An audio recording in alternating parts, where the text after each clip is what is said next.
Newcastle are living on the edge right now. This has been the most competitive top four and kind of title race in recent memory. And a big part of the reason for that is Newcastle United, of course, getting into the top four last year. And despite all the hurdles and speed bumps that have came their way so far this season, they are still at the halfway point of the season, within touching distance of the top four. But with the amount of losses that Newcastle have already accrued so far this season, they cannot afford to drop too many more points if they're going to maintain pace with the rest of the pack. They've done exceptionally well to maintain that pace with bodies dropping like flies all over the place, makeshift left backs, all sorts of different defence and midfield combinations, and getting their goals from all areas of the pitch ultimately. But like so many other clubs in this top four, in this title race so far this season, January cannot come quick enough. Eddie Howe in the transfer department must have been working in overdrive through the wee hours of the night, getting ready for January to activate some moves to reinforce their ranks, to really bolster the squad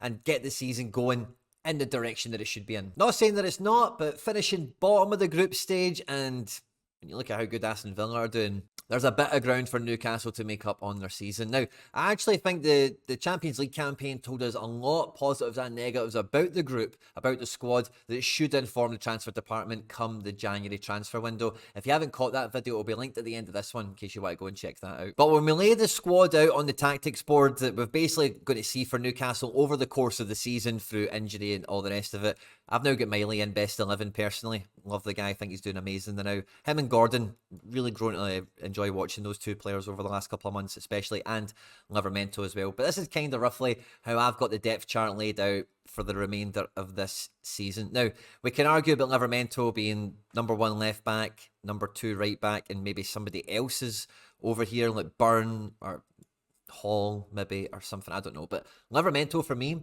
is a wrong-sided fullback. Is get mad Cancelo vibes out there for Newcastle. I think Eddie Howe's leaning into it, and I think having that from him in these kind of areas here kind of helps the fact that this Eddie Howe's Newcastle was built on a 888 kind of 3-8 midfield where they're all going box to box and stuff. Having a fullback that's just going to be a wee bit more coming in here, cover some passing lanes, try and interfere with some runs.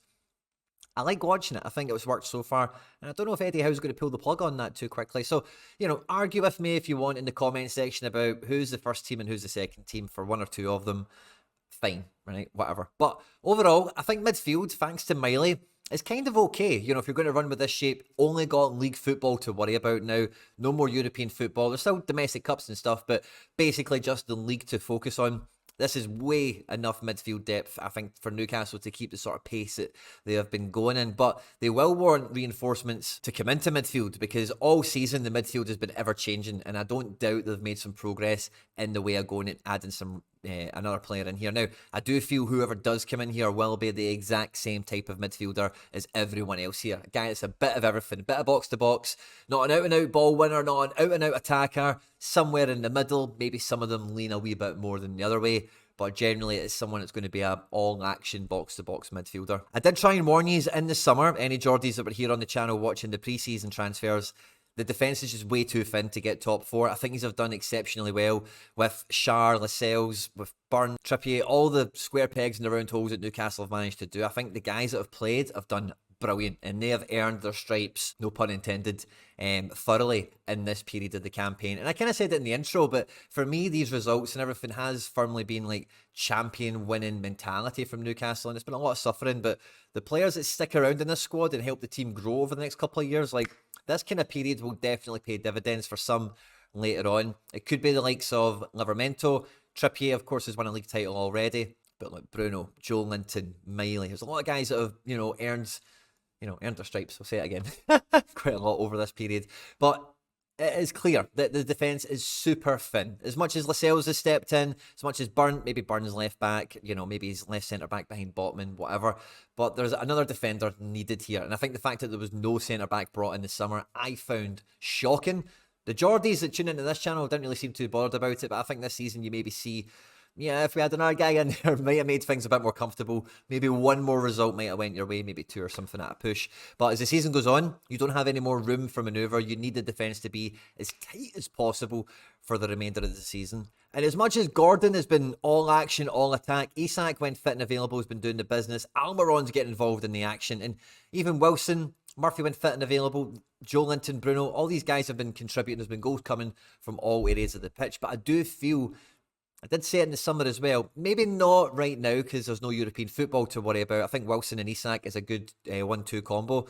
But I do feel that there's another goal scorer needed in this team. If you want to check out the Champions League group stage breakdown, I've already referenced it, but it'll be at the end of the video, but you'll kind of see what specifically I'm looking for and why I think that. I'm not going to go into that in this video. Now, if we start at the boring end of the pitch and look at defence, for me, I would probably try and sign Joachim Andersen from Crystal Palace, but I've seen some links and seen some rumours for Mark Gay. Now, Mark Gay for me is an elite up-and-coming defender who played in a lot of these England youth teams alongside the likes of Anthony Gordon, Livermento, a few of these guys that are already in the Newcastle squad already. He's been very impressive for Crystal Palace over the last season or two. With typically out of 100, he's good for clocking, a really high rate in 60s, 70s and even 80s here for Crystal Palace, despite the fact that, they concede a lot of goals and they don't finish too high on the table. He's now just starting to get into the England squad as well. And this is a guy that could definitely come in to supplement alongside Botman and Schär, but could take the reins from one of them, probably Schär, in the fullness of time as well. He's got a lot of Premier League experience and will definitely add top-end competition into that position because that's the level of competition you need to come in to this squad to help push it on at the moment. A guy like this in January is going to cost a lot of money, but it costs a lot of money in the summer anyway. It really makes no difference. You need to get guys when they're available and when you believe you can get them. Crystal Palace's season is going kind of nowhere pretty quickly, and an up-and-coming ambitious player like Guy is going to be no two ways about it excited about the opportunity to go and play for Newcastle, be a part of a team pushing for the top four, and because he's 23. It does make him that much more appealing than someone like Joachim Andersen because he's got much longer to grow with the team and stay with the team over an extended period of time and be a real formidable servant. Now, a wee birdie has told me, take it for what you will, but Newcastle have been scouting in the midfield department Matt O'Reilly. Now, I don't think this is a move that could happen in January, personally. He is one of the main men in midfield for Celtic at the moment. He is brilliant. He's like a former England under-18s, under-17s cap and stuff like that, but he's a senior Danish international now. He's only got one, maybe two caps at a push. He's not played much for Denmark, but he is a full international. He's been amazing. I think if you're to buy him in January, Celtic, we don't have any more European football, but it would ruin our title push to get Champions League football next year, which is worth, no matter what you think, a lot of money to the club. So he would probably be way more expensive than what Newcastle would want to pay for him from Celtic, although I believe Celtic would only ask for the amount of money that you would spend on a Matt O'Reilly if he played for Brentford or Brighton or whatever. Which takes me on to who I think Newcastle should be bringing in this January transfer window to not just reinforce the midfield necessarily, but I see this guy playing a much more formidable role in the team in the more attacking positions, maybe to supplement the likes of Almiron in the rotation of the team. And that is none other than Morgan Gibbs-White. Now, I've been really impressed with Gibbs-White for a good couple of years now at this point. And in the summer with the England team that did very, very well in the Euros, alongside Anthony Gordon, he was one of the stars of the tournament. And I think if you've watched Nottingham Forest this year, he has been the star man by a long way. Now, Forest have just changed their manager. They're sitting fourth bottom. So for a midfielder, his overall scores, his overall ratings become a lot harder to get into the higher end because they concede goals. He's, maybe having to make, tactical fouls and that kind of thing.